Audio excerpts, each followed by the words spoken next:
உலக அரசியல் ஒரு மேடை போல உள்ளது. அந்த மேடையில் சட்டம், மனித உரிமைகள், நியாயம் போன்ற பெரிய சொற்கள் தினமும் பேசப்படுகின்றன.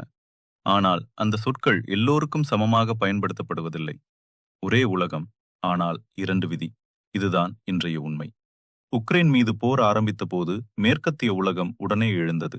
ஆயுதங்கள் அனுப்பப்பட்டது, பண உதவி கொடுக்கப்பட்டது, அரசியல் ஆதரவு முழுமையாக வழங்கப்பட்டது. ஜனநாயகத்தை காப்பாற்ற வேண்டும் என்ற பெயரில் உலகம் முழுவதும் ஒரு பெரிய பிரச்சாரம் நடந்தது. அந்த வேகமும் உறுதியும் பார்க்கும்போது உலகம் உண்மையில் நியாயத்தை காப்பாற்றப் போகிறது என்று பலர் நம்பினார்கள். ஆனால் அதே நேரத்தில் காசா ஸ்ட்ரிப் மற்றும் லெபனான் போன்ற இடங்களில் நடந்ததை பார்த்தால் அந்த நம்பிக்கை உடைந்து விடுகிறது.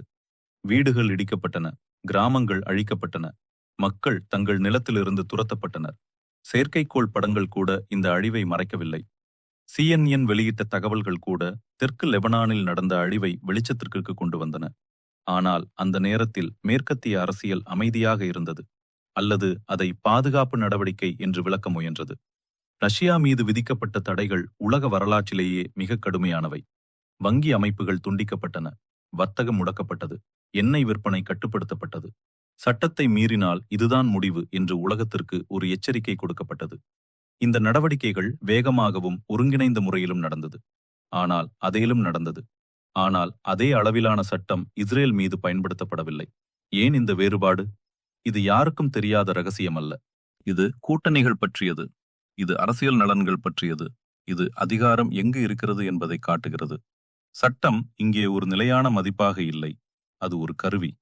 யுனைடெட் ஸ்டேட்ஸ் இந்த முழு அமைப்பின் மையமாக உள்ளது. ஒரு பக்கம் அது சுதந்திரம் மற்றும் மனித உரிமைகள் பற்றி பேசுகிறது. மற்றொரு பக்கம் அது தனது கூட்டாளிகளுக்கு இராணுவ ஆதரவை தொடர்ந்து வழங்குகிறது. ஒரு பக்கம் அது சர்வதேச சட்டம் பற்றி சொல்கிறது. மற்றொரு பக்கம் அந்த சட்டம் மீறப்படும் போது அமைதியாக இருப்பதோ அல்லது அதை நியாயப்படுத்துவதோ செய்கிறது. இந்த உலகத்தில் சுய பாதுகாப்பு என்று சொல்லும் ஒரே மாதிரி இல்லை. உக்ரைன் அதை பயன்படுத்தினால் அது நியாயமாக ஏற்றுக்கொள்ளப்படுகிறது. இஸ்ரேல் அதை பயன்படுத்தினால் அது பாதுகாப்பு நடவடிக்கை என்று ஆதரிக்கப்படுகிறது. ஆனால் மற்றவர்களுக்கு அதே உரிமை கிடைக்காது. அவர்கள் அதை பயன்படுத்தினால் அது பயங்கரவாதம் என்று பெயர் மாற்றப்படுகிறது. இந்த முரண்பாடுகள் எல்லாம் வெளிப்படையாக இருக்கின்றன. உலகம் முழுவதும் மக்கள் அதை பார்க்கிறார்கள்.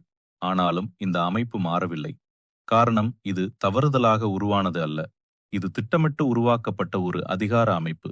இதில் நண்பர்கள் பாதுகாக்கப்படுகிறார்கள், எதிரிகள் தண்டிக்கப்படுகிறார்கள். இது நல்லது கெட்டது என்ற எளிய கதை அல்ல. ஆனால் ஒரு தெளிவான உண்மை இருக்கிறது. உலக அரசியல் நியாயத்தின் அடிப்படையில் இயங்கவில்லை. அது அதிகாரம், நலன், கூட்டணி ஆகியவற்றின் அடிப்படையில் இயங்குகிறது. சட்டம் அனைவருக்கும் ஒன்று என்று சொல்லப்படுகின்றது.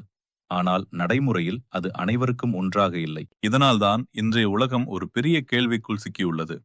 சட்டம் உண்மையில் சமமாக இருந்தால் ஏன் அது சமமாக பயன்படுத்தப்படவில்லை? இந்த கேள்விக்கு நேர்மையான பதில் கிடைக்காத வரை நியாயம் என்ற சொல் உலக அரசியலில் ஒரு கோஷமாகவே இருக்கும், உண்மையாக அல்ல.